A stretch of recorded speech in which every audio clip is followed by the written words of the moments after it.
Welcome to the 15th Lambeth Lecture.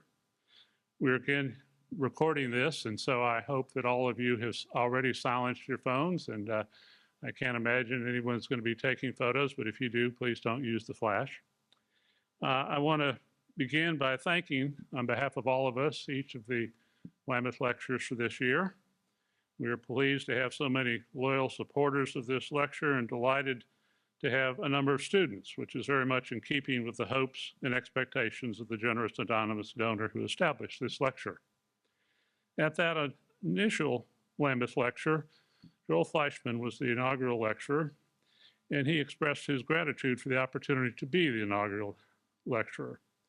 He asked, why might someone choose to establish such a lecture? And he said, some might suggest it was admiration, but he thought it was probably more important that future generations of students who hear about the great deeds and noble values of the honoree of the named lecture will thereby be moved to emulate her or him in their own lives and careers.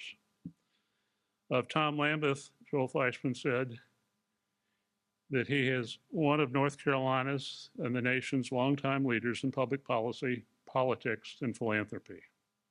He further noted that Tom is a great and good human being who has passionately and unstintingly, but always intelligently and with the greatest of good cheer, devoted his life, and is still devoting his life, to serving the public good. Please join me in recognizing Thomas Willis Lambeth and his daughter, Kathy.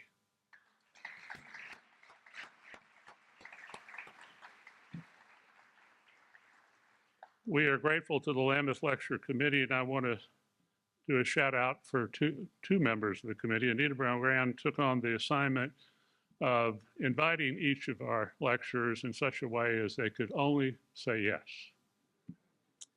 And once that decision was made, Farrell Guillory observed that for this to work, that is 2 lectures, it's going to be important to have an effective moderator, to which we responded, you're appointed as the effective moderator.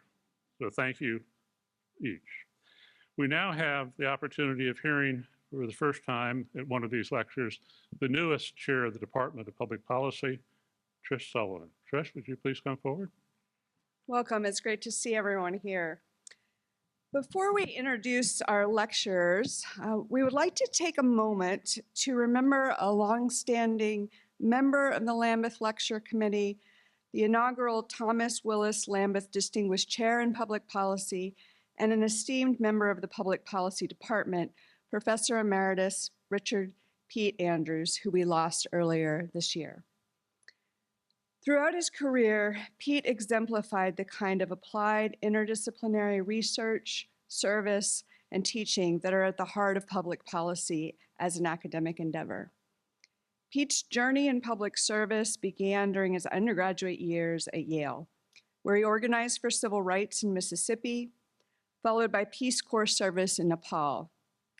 After earning his PhD in city and regional planning here at UNC and teaching for 9 years at the University of Michigan, Pete returned to Chapel Hill in 1981, beginning a remarkable 4-decade legacy at our institution. As a pioneering environmental policy scholar, Pete authored what became a foundational text in the field, Managing the Environment, Managing Ourselves, A History of American Environmental Policy. His expertise was sought at every level of government, from local initiatives to federal policymaking. He served on crucial committees for the National Research Council, the EPA Science Advisory Board, and the U.S. Congress's Office of Technology Assessment. In 1992, he was elected as a Fellow of the American Association for the Advancement of Science. Pete's commitment to North Carolina was exemplary. He served as the principal environmental expert for the NC 2000 study under UNC President William Friday, and contributed his expertise to the state's Legislative Commission on Global Climate Change. His service to North Carolina was recognized with the Order of the Longleaf Pine, our state's highest civilian honor. Pete carried his interdisciplinary focus on improving environmental policy into his teaching, distinguished by his commitment to challenging students to critically evaluate arguments and recognize the complexity of public policy issues, all while working towards constructive solutions. This was perfectly illustrated in his response to the 1997 controversy over UNC's ties to Nike and, by extension, sweatshop labor.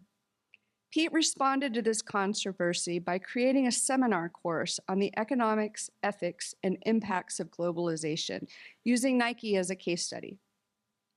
Students did intensive reading on the complexities of global manufacturing and trade, and had face-to-face discussions with senior Nike managers, their principal critics in the global arena, senior administrators at UNC, and scholarly experts on key aspects of the issues.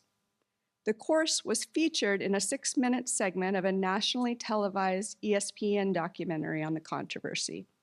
And for 3 weeks thereafter, the students hosted a national email discussion with interested viewers.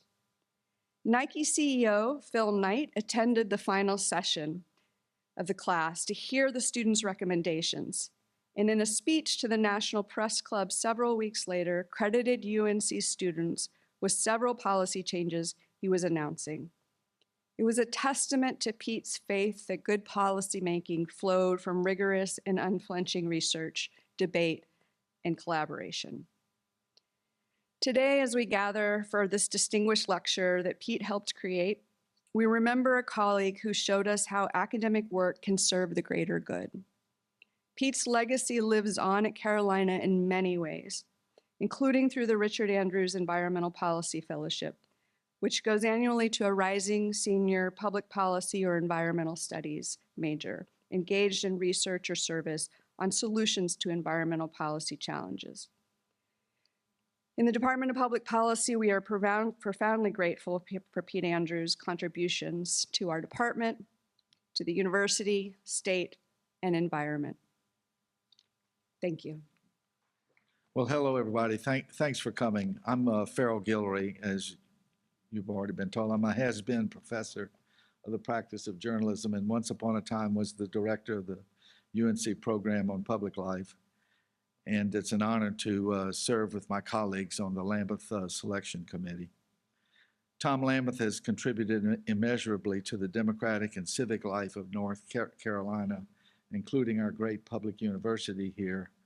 And so I'm going to take a moment of personal privilege to thank Tom for the friendship and support that enabled me to spend 23 years on the UNC faculty. We assemble here this evening after the conclusion of a tumultuous election cycle. And 20 months from now, during the terms of the president we just elected and the governor and other state and national officials, 20 months from now, we will mark the 250th anniversary of the American Declaration of Independence from rule by a king. As a top 10 state in population, as a leader in economic expansion, and a divided swing state in elections, where is North Carolina headed, or should be, in 2025? For this Lambeth lecture, we have executives of two influential philanthropies who, along with their trustees and staff, think a lot about North Carolina as a civil society. John Hood, the president of the John William Pope Foundation, and Joy Vermillion Heinsohn, executive director of the Z. Smith Reynolds Foundation. Both work to move the needles of public policy and practice in this state, although not so much in the same ways or in the same direction. The Pope Foundation was founded in 1986 by the family that owns Variety Wholesalers. The foundation defines its purposes as promoting limited government, individual freedom, personal responsibility, and strong communities. In 1990, the Pope Foundation launched the John Locke Foundation, which John Hood joined shortly after graduating from UNC Chapel Hill. He also has a master's degree from UNC Greensboro. As an undergraduate student, John founded a campus publication titled The Carolina Critic. Over more than 3 decades since then, John has produced a torrent of articles for Carolina Journal, newspaper opinion pages, and national magazines. And he's also found time to write 10 books, both fiction and nonfiction. Joy Vermillion Heinsohn has spent most of her 20-plus year professional career on the staff of the Z. Smith Reynolds Foundation. Founded in 1936, 4 years after the death of Z. Smith Reynolds, the youngest son of cigarette manufacturing baron R.J. Reynolds. His 3 siblings established the foundation with his share of the inheritance. The ZSR Foundation defines its goals as advancing public education, a healthy environment, social economic justice, and democracy.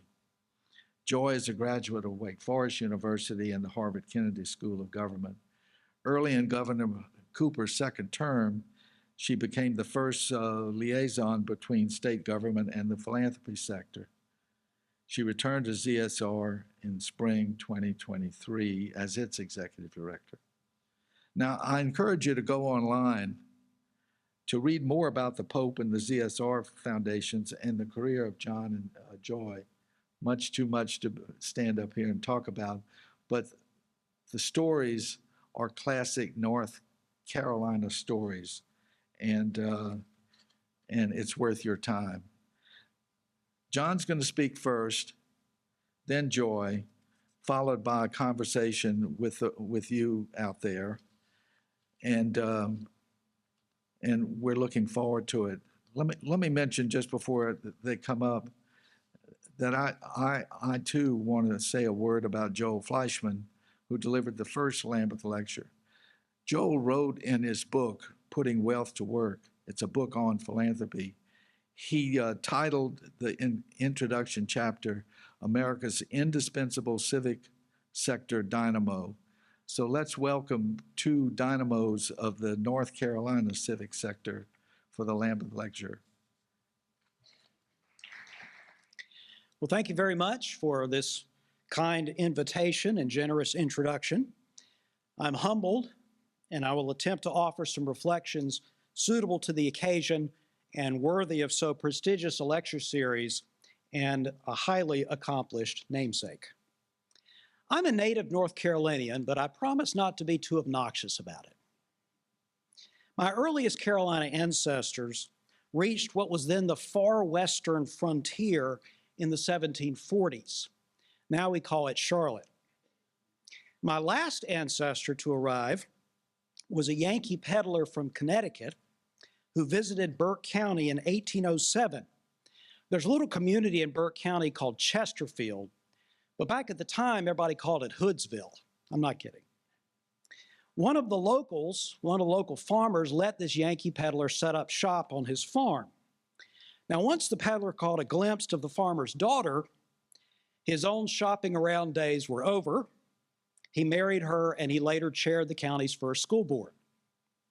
President Andrew Jackson, Governor and Senator Zeb Vance, Senator Sam Ervin, and even Senator Sam's famous aide, Rufus Edmiston, all are cousins of mine, although in Rufus's case, it's a rather distant relationship, something that brings us mutual relief. As you can tell, I have a deep and abiding love for North Carolina history. Actually, I have a deep and abiding love for history, full stop. It began at an early age, and it began with garbage. Both my parents worked for the Charlotte-Mecklenburg schools, one as a teacher and the other as an administrator and principal.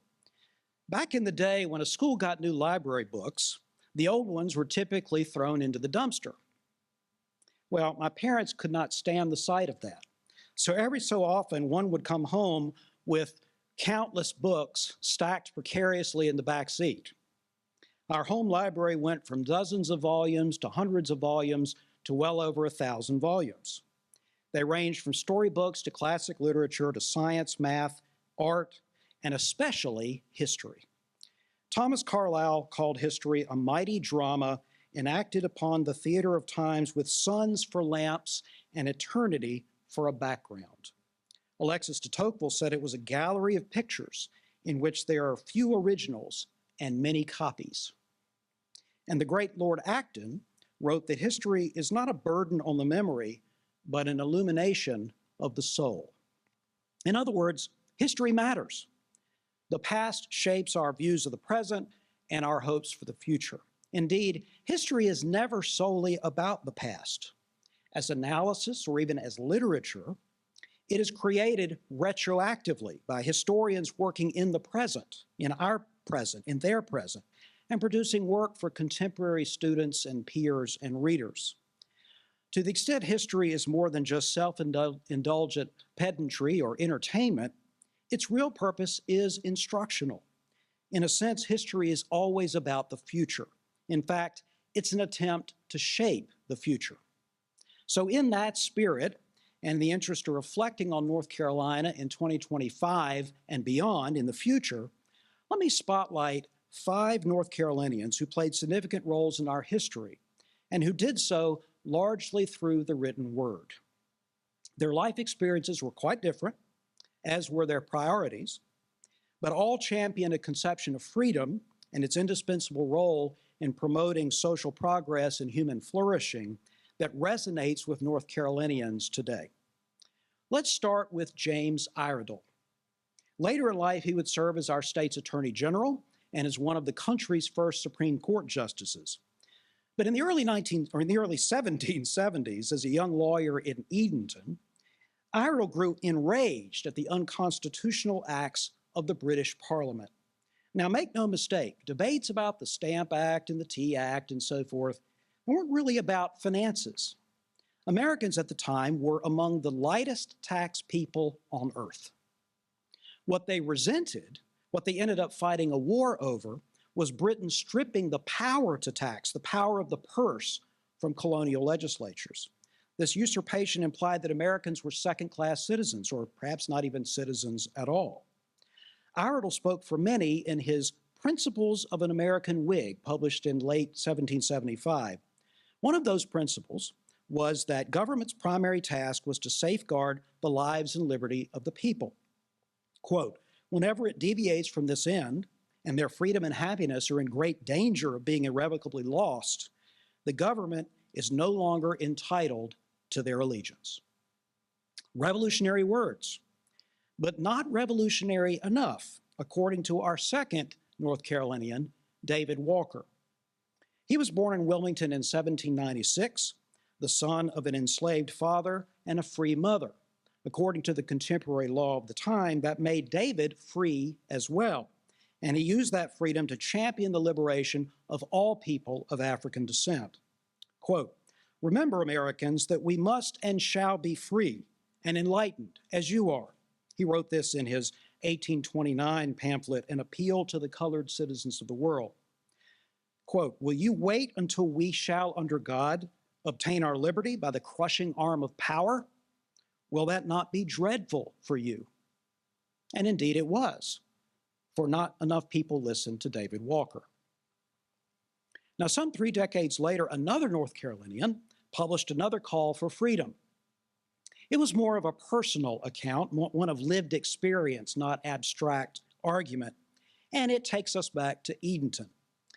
It was there that Harriet Jacobs was born into slavery in 1813. When her owner tried to make her his mistress, Jacobs initiated a relationship with Samuel Sawyer, who was a graduate of UNC and a future congressman. They had 2 children together, and this relationship actually protected her a while from the owner. But when he moved her to another home and threatened her children unless she gave in to his demands, Harriet Jacobs did precisely the opposite. She liberated herself.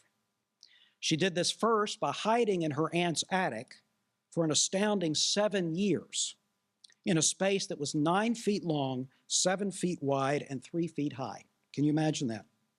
And then later she escaped to the north, befriended Frederick Douglass, and became a prominent abolitionist.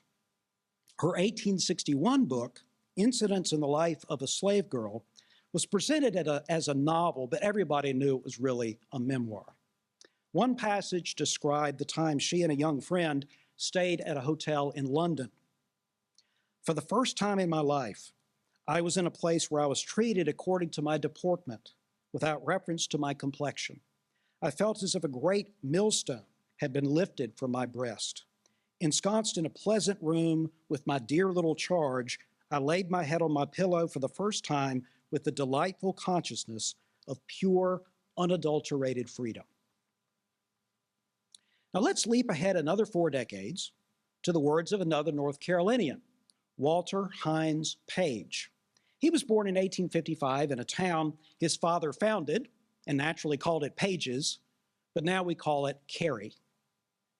Young Walter began his journalism career in newspapers and then became the editor of magazines, including the Atlantic Monthly. Page was also one of the founders of North Carolina State University, don't hiss, and much later the ambassador to Great Britain during the run-up to World War I. But it's to his advocacy for education that I wish to turn our attention. In a 1902 piece for The Atlantic, Walter Hines Page argued that, quote, Southern people were deflected from their natural development by slavery, oppression, and ignorance. The solution, he suggested, was to liberate their minds and their bodies through education. Southerners of all races, he wrote, are naturally as capable as any part of our population. They are now slowly but surely working out their own destiny, and that destiny is a democratic order of society, which will be an important contribution to the republic that their ancestors took so large a part in establishing. Finally, I'll shine a light on a North Carolinian with whom you may not be as familiar and with whose views you may not be as enamored, at least at first. Josiah Bailey was born in Warrenton in 1873, and he did his own stint in journalism as the longtime editor of the Biblical Recorder before he entered the practice of law. In 1930, he unseated U.S. Senator Furnifold Simmons, who was the head of the most powerful political machine in North Carolina. On racial matters, neither man was particularly enlightened. But when it came to the centralization of power in Washington and federal encroachment on political and economic freedom, there was no more vociferous critic than Josiah Bailey. In 1937, he helped defeat President Franklin Roosevelt's court packing scheme. That same year, he largely drafted a document called An Address to the People of the United States and convinced a bipartisan coalition of senators to sign it. Later, it was called the Conservative Manifesto, and it called for a return to balanced budgets, free enterprise, lower taxation on investment, which he argued would foster growth and rise living standards. America's system of enterprise and form of government, he said, are far superior to and infinitely to be preferred over any other so far devised. They carry the priceless content of liberty and the dignity of man. After reading this manifesto on the Senate floor, Senator Bailey added that he hoped, quote, all the American people have seen the flower and fruition of collectivism on the continent of Europe, in the story of Russia under Stalin, of Italy under Mussolini, and of Germany under Hitler. There is no necessity for anything of that sort happening here. Now, during my own career in journalism, public policy, and now philanthropy, I've always sought to hold that torch of freedom high and see it burn brightly. So have my colleagues. A top priority for the John William Pope Foundation is our Future of Freedom initiative. I'm also one of the leaders of the Freedom Conservatism Project, which you can read about at freedomconservatism.org.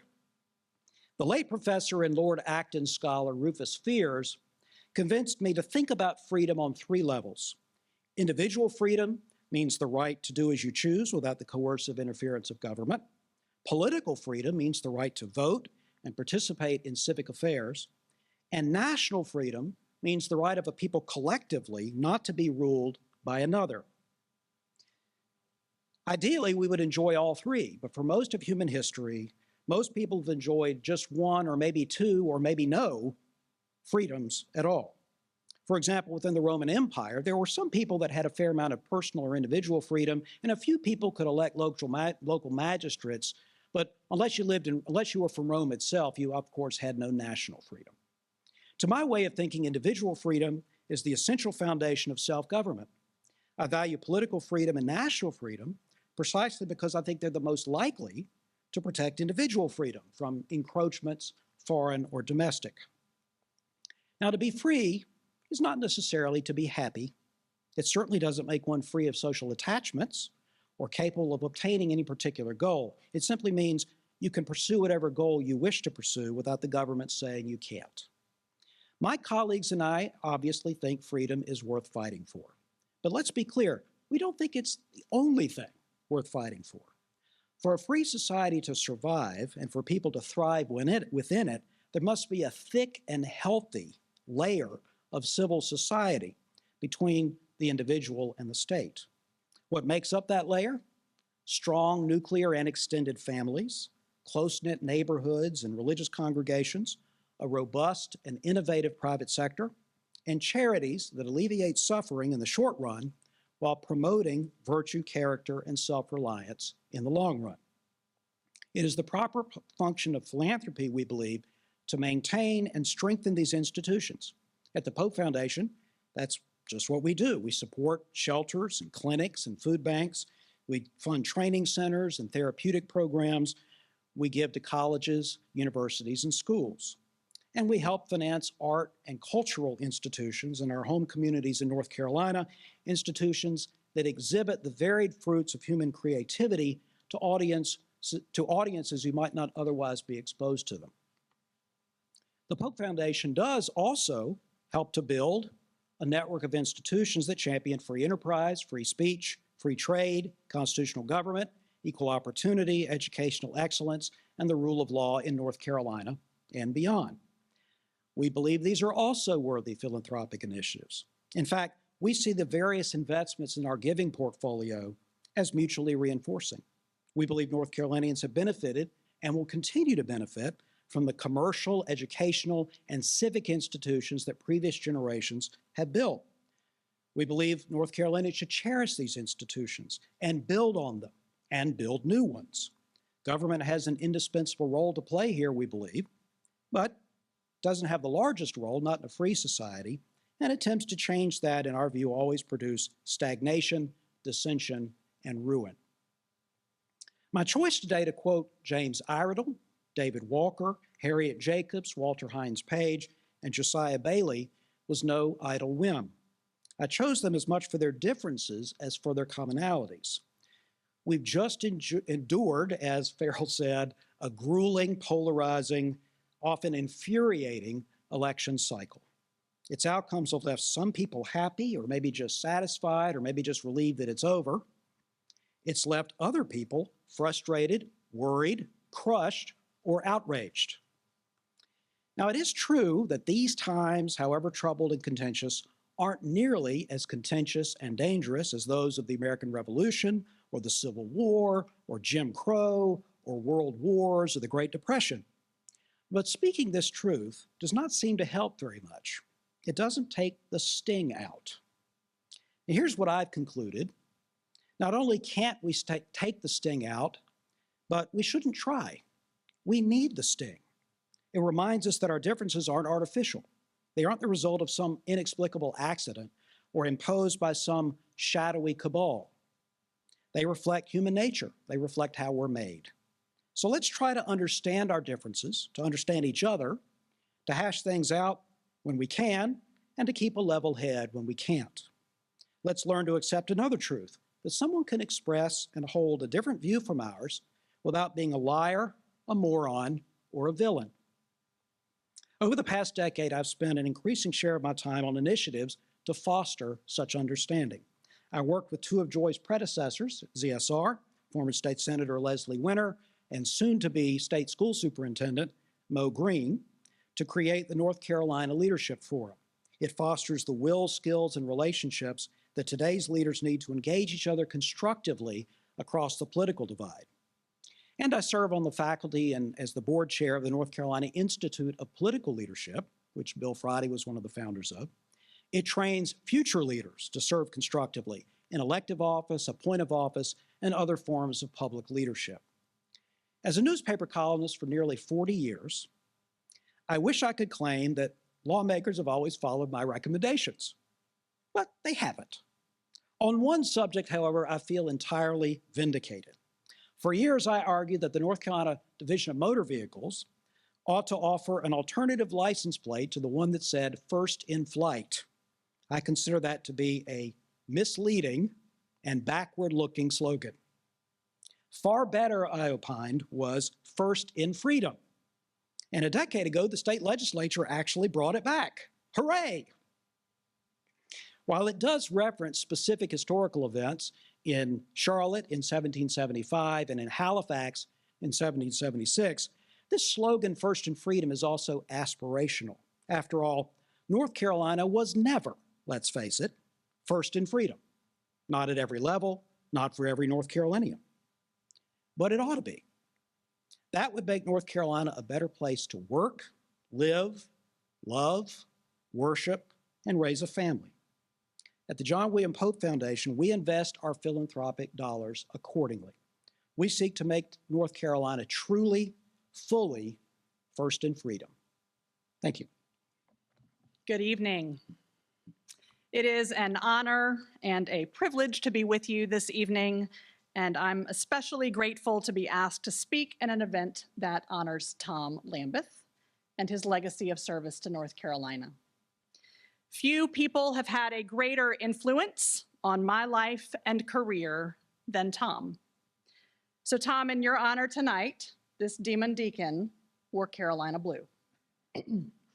It's a pleasure also to share this stage with my fellow nonprofit leader, John Hood, someone for whom I have great respect and with whom I often greatly disagree.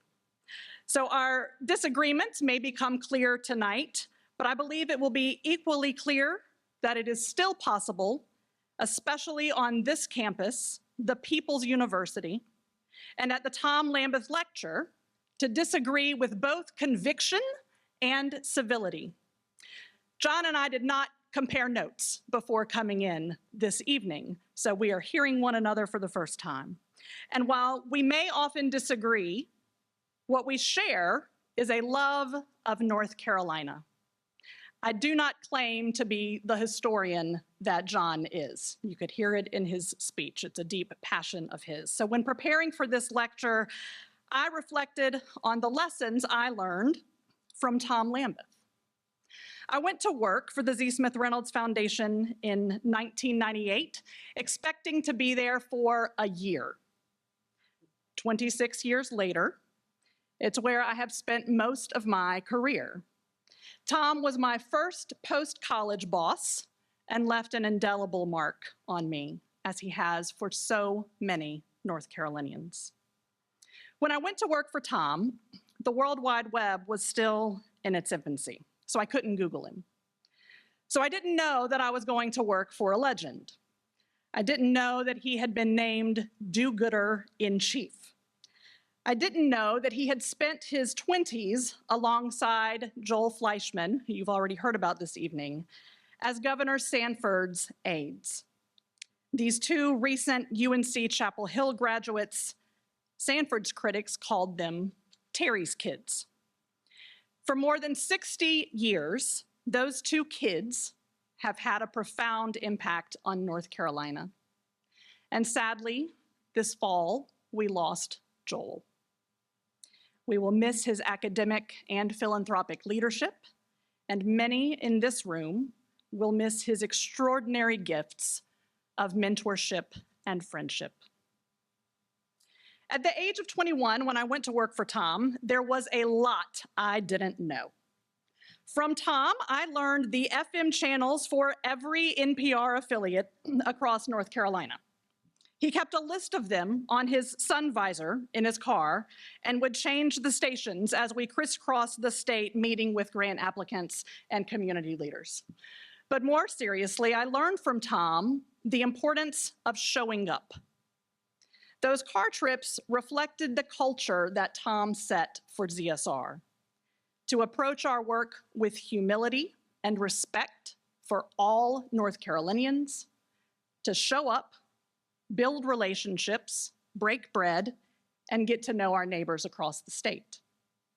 To this day, that culture of showing up and building personal relationships is a hallmark of how ZSR operates. And from Tom, I learned to grapple with this question: what does it mean to be a North Carolinian? So tonight I ask you to join me in grappling with this seemingly simple question. Is being a North Carolinian something we inherit from our ancestors? Is it as simple as having been born here?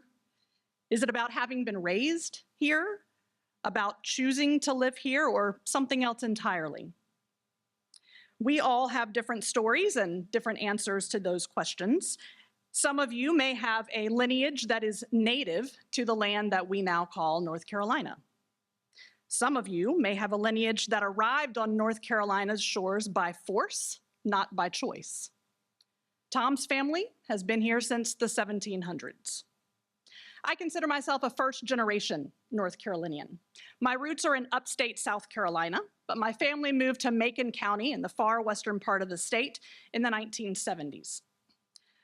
After my father left, my mother felt a call to the ministry and moved my sister and me to what was then the small town of Wake Forest, North Carolina, so that she could attend the only Southern Baptist seminary that at that time would admit divorced women. So I grew up in Wake Forest, which had about 5,000 people then, and am the product of Wake County Public Schools. And for many years, my weekends were spent in the even smaller town of Spring Hope, North Carolina, in the eastern part of the state, where my mother served as minister of music at a small Baptist church. Without a doubt, I consider myself a North Carolinian. But so does my husband, who grew up in New Jersey and went to school on Long Island. And unlike Tom and me, has no roots in North Carolina. He just picked up and decided to move here about 20 years ago. So clearly then, there's more to being a North Carolinian than being born here or choosing to live here or coming from a family that's been here for more than 200 years. I've now spent over half my life traveling this state and meeting with thousands of people who consider themselves North Carolinians. And it's evident that that moniker of North Carolinian is about more than an address. It's also a cultural identity. And I don't just mean barbecue and basketball. So what is it culturally that makes us North Carolinians? As unsatisfying as it might be, there is no single simple answer to the question of what it means to be a North Carolinian. But there's a beauty in that, because it gives each of us the freedom to choose whether or not to claim a cultural identity as a North Carolinian. In her famous 2009 TED Talk, author Chimamanda Ngozi Adichie described the danger of a single story. As a child in Nigeria, the earliest books she read were American and British books with white children who drank ginger beer and played in the snow. And when she began writing stories as a child, she wrote about similar characters to the ones that she'd been reading about. Despite the fact that most Nigerians are Black, they did not drink ginger beer, and there was never any snow. Adichie talked about how we are impressionable and vulnerable to stories, and that single stories create stereotypes. She says, the problem with stereotypes is not that they are untrue, but that they are incomplete. They make one story become the only story. She goes on to share that the consequence of the single story is this: it robs people of dignity. It makes our recognition of our equal humanity difficult. It emphasizes how we are different rather than how we are similar. Stories have been used to dispossess and malign, but stories can also be used to empower and humanize. In essence, she beckons us to recognize that we have to be able to hold more than one truth at the same time, that we must be wary of boxing people into a single frame based on one piece of data. So let me share how this plays out for North Carolinians like John and me. We work for organizations that many people like to label as either liberal or conservative. I'll let you guess which is which. And for the record, if being pro-public schools and pro-clean water and pro-democracy makes ZSR liberal, then we will happily wear the label. And I understand why people use labels. They serve as shorthand to try to give people a quick understanding of something that's more complex. But they also reinforce stereotypes that flatten the larger story and miss an ocean of nuance, which ultimately leads to additional polarization and feeds our society's hunger for feuds. So I'll offer this example. Our mission at ZSR is to improve the quality of life for all North Carolinians. It's broad, it's inclusive. Simultaneously, we are known for our commitment to racial equity. So despite a mission to serve all North Carolinians, using the term racial equity immediately leads people to jump to conclusions about us. If you serve all North Carolinians, why talk about racial equity? Well, I'll tell you why. We are data-driven, and when we look at the data about the well-being of the people of North Carolina, most indicators show significant racial and ethnic disparities between how well some people in our state are faring versus others. So having a commitment to racial equity doesn't mean we only support one racial group or another. It means that we recognize people are situated differently in the world, and we need to find targeted strategies to meet people where they are, rather than using a one-size-fits-all approach. It's a commitment to understanding nuance in a world full of deeply complex social challenges.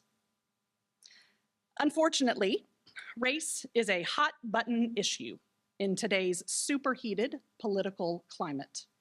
And therefore, ZSR's commitment to racial equity often becomes the single story that is told about us. But there is a danger in single stories. Looking at the world through single stories is like driving with one eye closed. Our largest grant every year is to Wake Forest University, not exactly the center of the liberal universe. That's been a significant part of our story since the 1950s, and those grants have afforded thousands of students, mostly poor and middle-class students, an education. This year, we funded a van to help kids in Wilkes County get to kindergarten readiness programs.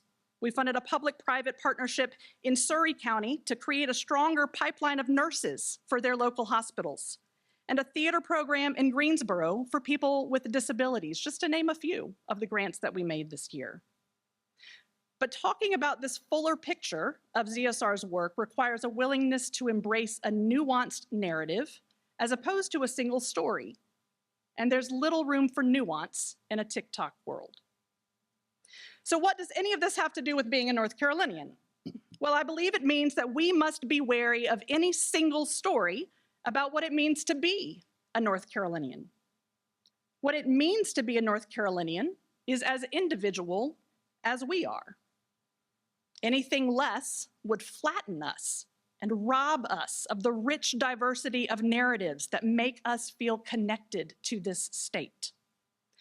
Last week's election provides an excellent example of why we must be wary of a single story about who we are as North Carolinians. The election postmortem has begun. I'm sure you've all been reading it. You're in public policy. And true to form, and to the chagrin of people on both sides of the aisle, North Carolina voters rejected the single story of being red or blue. We complicated the narrative by voting for Donald Trump and Josh Stein. We voted for Rachel Hunt and Jeff Jackson and Mo Green, and we voted for Brad Briner and Dave Bullock and Steve Troxler. And hard as it may be to understand, North Carolinians showed again that we are complex. We are not just one thing or another. My story cannot be flattened to being the child of a single mother and an alcoholic father. Your story cannot be flattened to the worst decision you ever made. That would flatten your story. And the story of our state cannot be told through a single voice or lens. That would deny the fullness of our collective story. We are a people in progress, and the story of the future of our state has not been written. None of us, and yet all of us, get to decide what it means to be a North Carolinian. And there is a freedom in that because it leaves room for us to co-create a North Carolina that honors and celebrates our many stories rather than reducing us to one. So let me end with this. The founding principle of this university is Lux Libertas, light and liberty. Tonight, we reaffirm that principle. We seek to shine a beacon of light that will cut through the darkness of a bitter, us versus them, winner take all, my way or the highway politics. I thank the University of North Carolina and this lecture series for giving us this opportunity. I thank John for joining me and demonstrating that we can come together civilly and present our viewpoints constructively. And above all, I thank Tom Lambeth for teaching me to show up and to be a witness to the diversity of what it means to be a North Carolinian. My charge to us tonight is to embrace the complexity and to resist the simple single story. Let us embrace our common humanity, understanding that despite anything or anyone that may attempt to divide us, or how different our stories may be, what unites us is our common bond as North Carolinians. Thank you. There are microphones in both aisles, and the floor is open. John and Joy will be here to respond to your thoughts and questions, and we hope to have a great conversation built around two excellent lectures. The question is where would the foundation go, each foundation go if it gave away all of its money? Well, in addition to going out of business, you mean what would be the legacy of giving all the money? Sure. We were actually chatting before our program tonight about the question of foundations spending their corpuses to zero. I have some friends who have, in the foundation world, that has been their job, to literally oversee the spending of all the money in the foundation, sometimes hundreds of millions of dollars in a foundation to zero. Why would you ever do that? Because, of course, future generations are going to create wealth and be able to give it away according to the values they share and the goals they have and the priorities they feel at the time. And so one might argue that philanthropies ought to have a sort of a set date. And the Pope Foundation probably will. We haven't set the date yet, but we almost certainly will not be a perpetually existing organization. We will spend our corpus down to zero at some future date. So one of the things we would hope to leave behind are institutions that we either help to nurture or to create or to grow.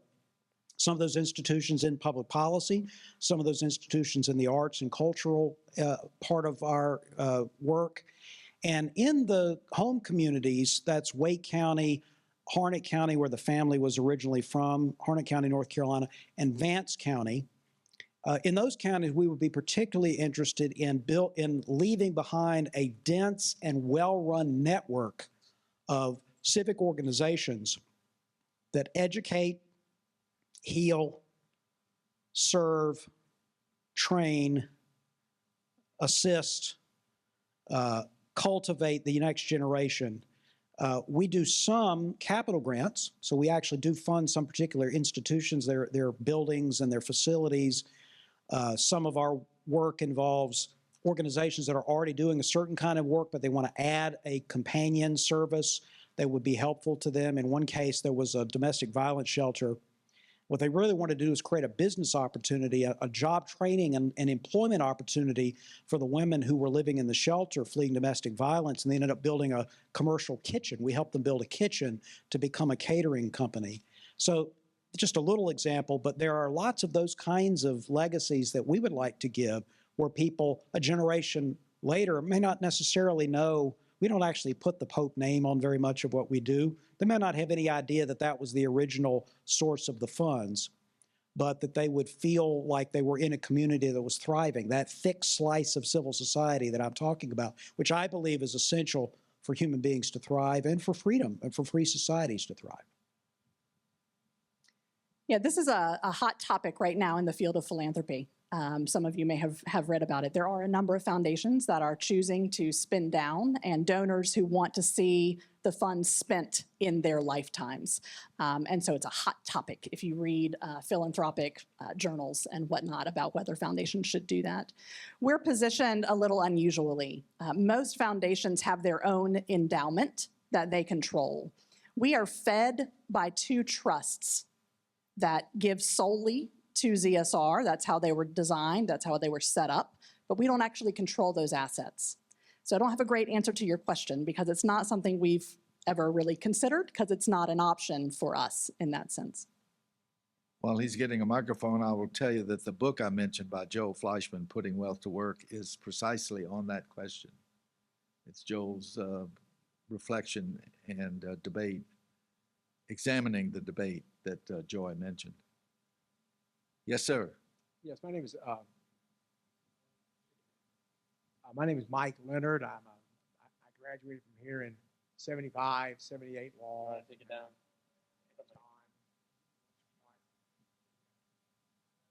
Just speak up. Lambeth We for can hear years. A question, in this time, I think we really need to think about what are the things where we have common ground. And I've watched the two foundations for a long time. I've been more familiar with C. Smith. Apparently, the two of you have communicated, and you know each other. So if you need to talk together a bit to answer this, what is a place of common ground, or maybe two places of common ground between your two foundations? I'm convinced there are places. But we need to focus on common ground in this day and time. What would y'all describe as places of common ground? Yeah, Mike, thanks for that question and great to see you. So I've actually not compared our grant list per se to that of the Pope Foundation. So I can't give you specifics on, we are co-funding this sort of thing. John mentioned one example, though, which is where the Pope Foundation and ZSR and the Duke Endowment have co-funded the North Carolina Leadership Forum at Duke University to bring folks with different ideologies together to talk about these complex social issues facing our state and to see where we can potentially find some common ground, or at a minimum, build relationships and have a deeper understanding of different points of view. So I think we share interests in similar issues, but we approach them from different angles. We both have an interest in education as foundations. We both have an interest in government, democracy, civil society, but we approach them differently as foundations. I also think that going forward, it is hard to know exactly where there could be opportunities for co-funding or co-investments, but there are things that come up like Hurricane Helene, where John and I were just talking before the session about different ways in which our foundations were both engaged in responding to what happened to our neighbors in the western part of the state. So there are ways in which philanthropy is trying to think about the long term and invest in the long term, and then there are real needs right now for real people in this state where we need to come together to ensure that our neighbors have what they need in the wake of, major unnatural disasters. I'll give another example that's actually maybe 20 years in the making at this point. Grantees of the Zeathworth Reynolds Foundation and the Pope Foundation have been working together off and on for about 2 decades on questions of open government, public meetings, access to public records, transparency in how government is conducted, access to documents, local officials, often want to, and state officials and federal officials often want to withhold. So we both, again, not necessarily our foundations working in tandem as foundations, but our grantees have been part of coalitions, have even in some cases gone to court or submitted briefs to support litigation to insist that the public's dollars be spent according to the law, and that includes public meetings held openly, that includes public records that are supposed to be immediately available. So that's another area where there's actually been a rich level of cooperation among our grantee networks for a long time. So, so thanks to both of you for your lectures this evening. So I think my guess is that your foundations have different pictures of the appropriate role of government. And I'm curious how that plays into the causes that you support, where you put your dollars. So it does sound, there's, in terms of, both of you have mentioned certain organizations and activities that you fund. There's some overlap there, just in the types of things that you do.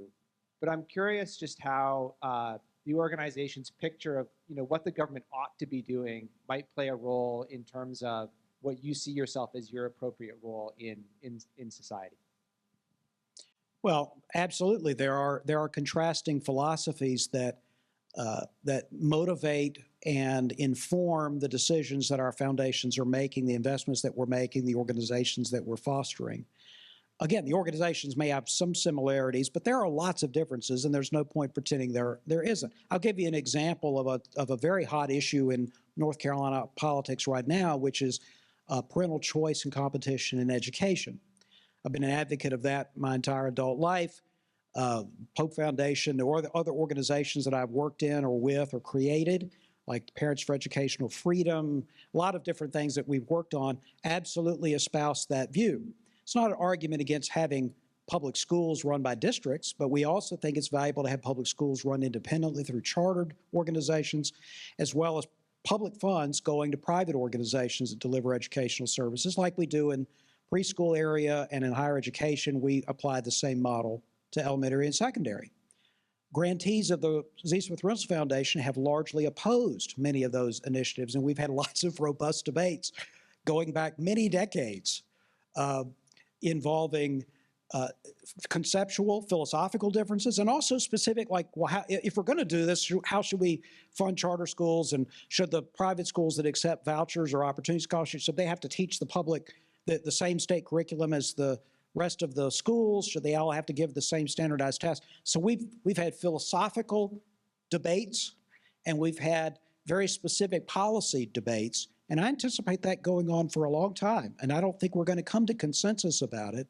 But I do think the debates have been healthy because they have identified the weakest arguments on each side of that issue. They've identified, for me, as a longtime advocate of choice and competition in education, I have in fact shifted my expectations, sort of tempered my expectations about the short-term benefits. I think they're benefits, but I've been informed by the debate myself and hearing from people who had different views than mine, challenging some points that I made and me challenging the points they made. So it's been a healthy debate, but it ain't over. And it's probably not going to be over for a long time. Yeah, it may never be over, and not because of our institutions, right? These are just broad societal debates that are being had.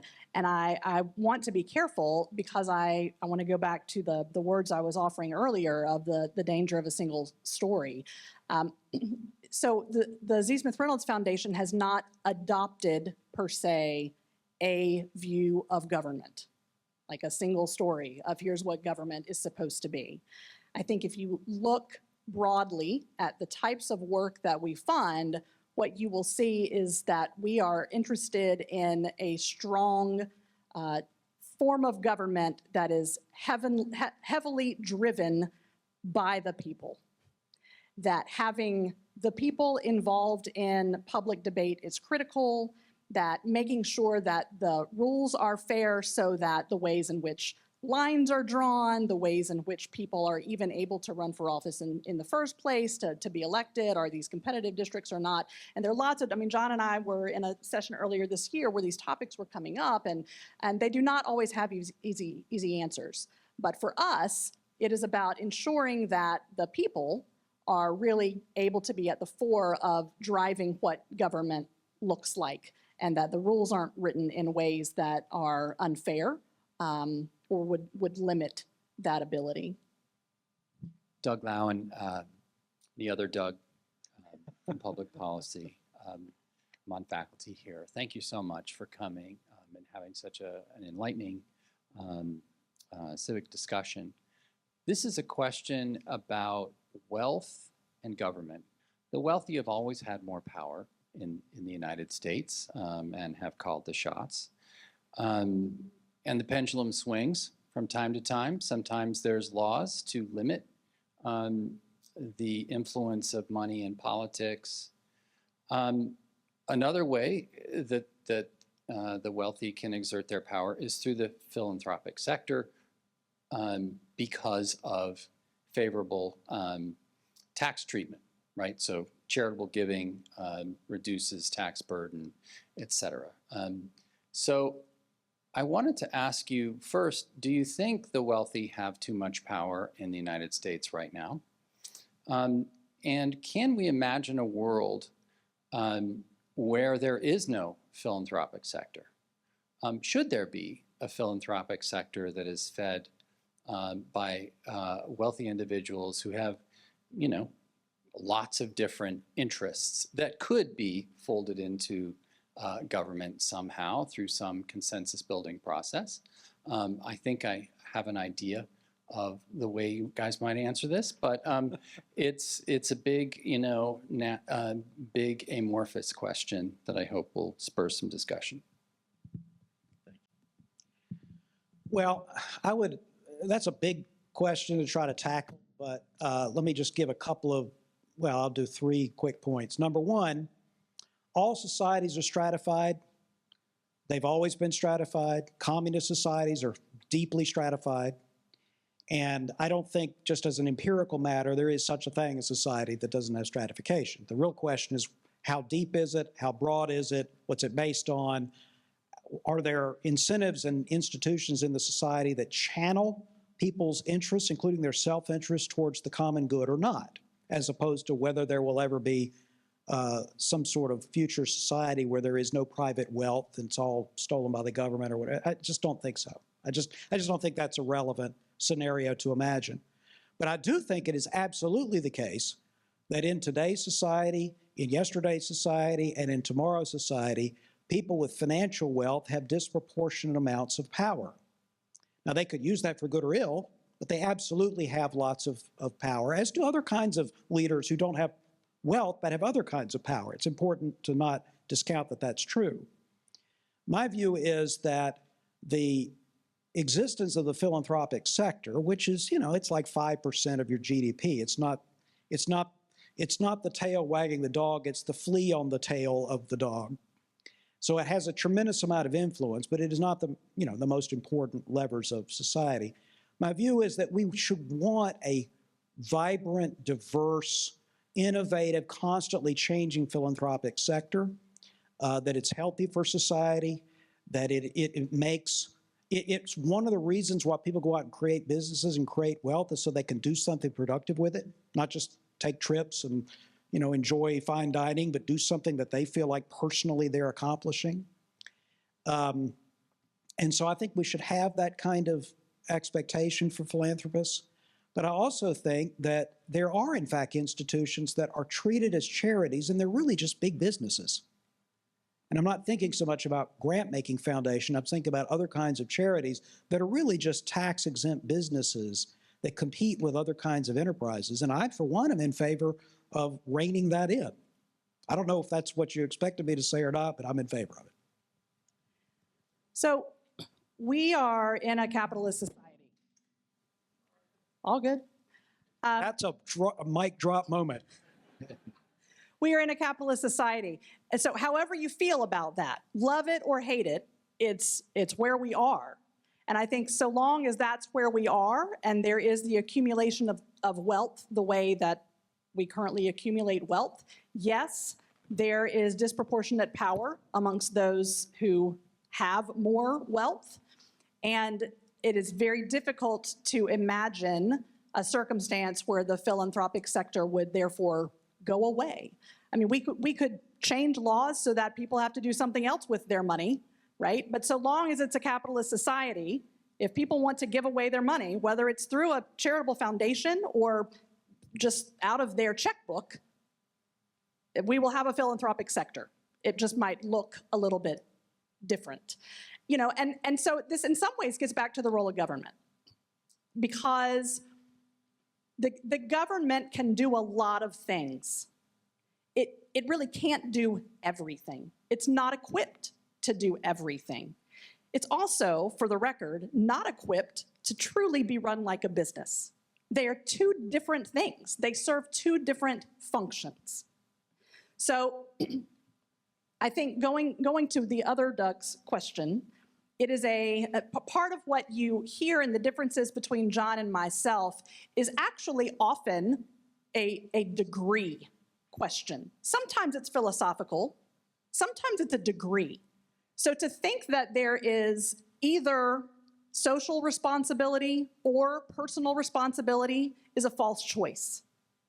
And so if the idea around government is that we should have a social safety net that is such that everybody gets the same thing and everybody's supported in the same way, and we have a one-size-fits-all approach, goes back to my comments earlier where I don't think that necessarily works, and it certainly isn't going to work in the capitalist society that we are currently in.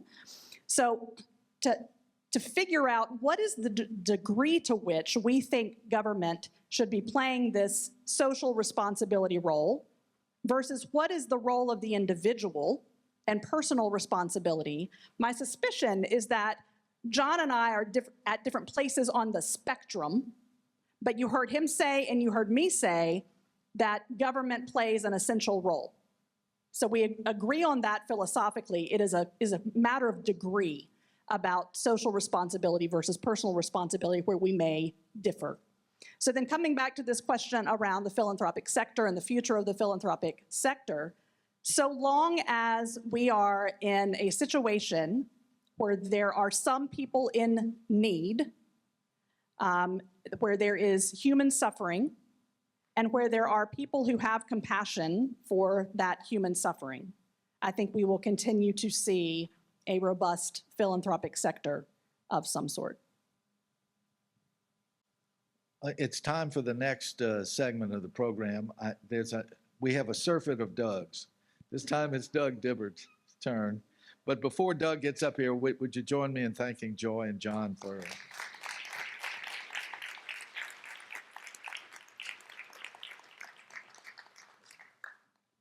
I don't want the fourth Doug who's in the room not to at least be referenced. Doug Zinn is a member of the Lambeth Lecture Committee, so there may be other Dougs in the room, but thank you, Joy and John, for not only that illuminating but very thought-provoking presentation, and as always, Farrell, for your masterful moderation. Before I welcome the inspiration for the Lambeth Lecture to give his own tribute to another notable contributor, I want to share something that very few of you probably have reason to be aware of. In 8 weeks, the country is going to be reminded of the 90th anniversary of the birth of Elvis Presley, January 8th, 1935. Few will understand that that's also the same anniversary date, the same year, as the person who inspired this lecture. Now, Tom was not born in Tupelo, Mississippi. As you heard earlier, he was born in Clayton, North Carolina. But let this be the launch of an 8-week celebration of that birthday, because as he comes forward, we're all going to sing happy birthday to him. Happy birthday to you. Happy birthday to you. Happy birthday, dear Tom. Happy birthday birthday to you, and many more.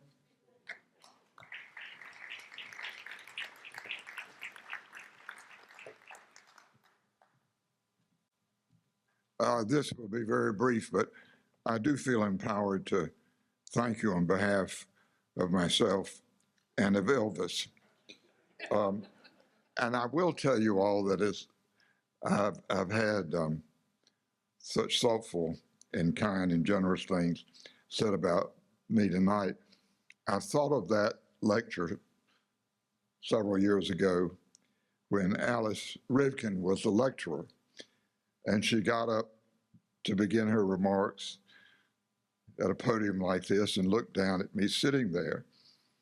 And she said, you know, usually when you do these things, there's something named for someone who's dead. I didn't accommodate her.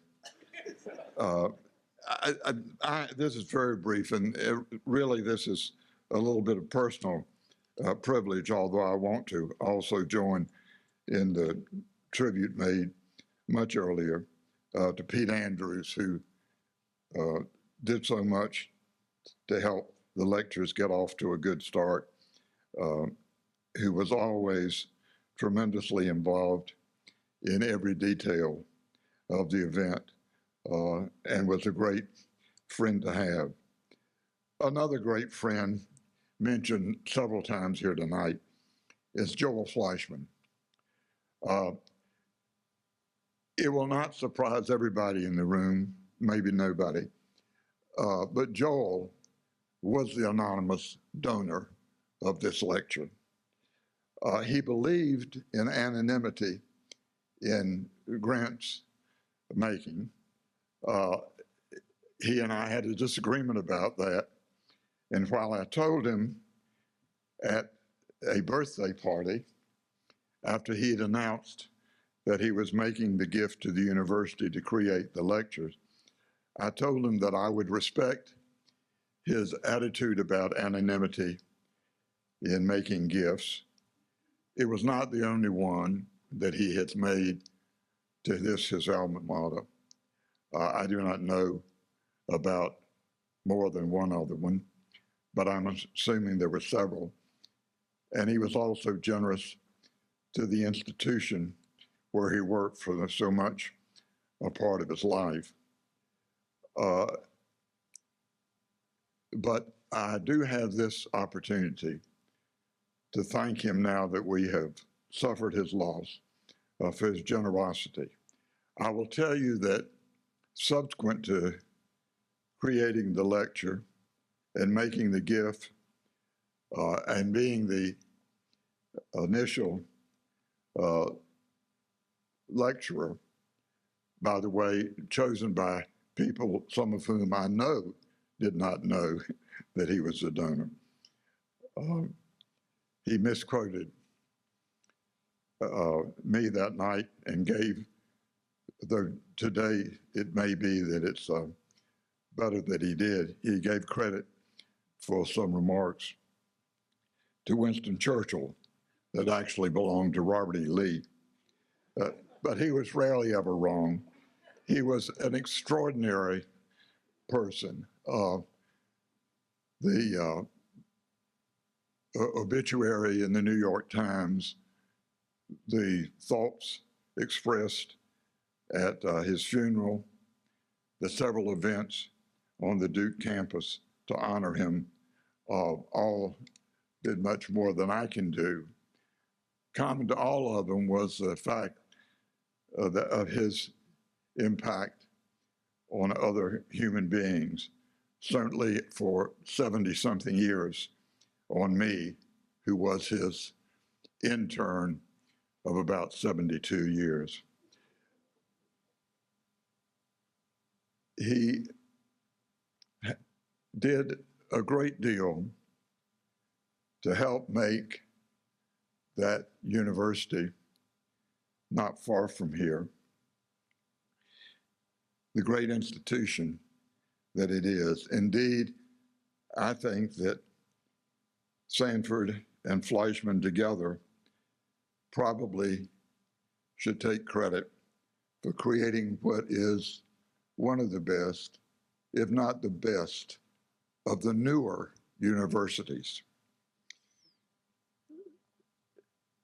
And I'm happy to say that in the years since Joel's initial gift, through the leadership of Erskine Bowles and with the involvement of a number of other people, the endowment of this lectureship has grown considerably. And I'm also happy to say that through the management by the university of that endowment, it has also grown. So I hope we can continue to have, I hope, bless Miss Alice's heart, that I will still be there to hear one or two more. And that somebody can always look down and see me. This was a great program tonight. It was wonderful to have so much good sense from two good people. Thank you, Joel, for making this all possible. Thank you all for being here.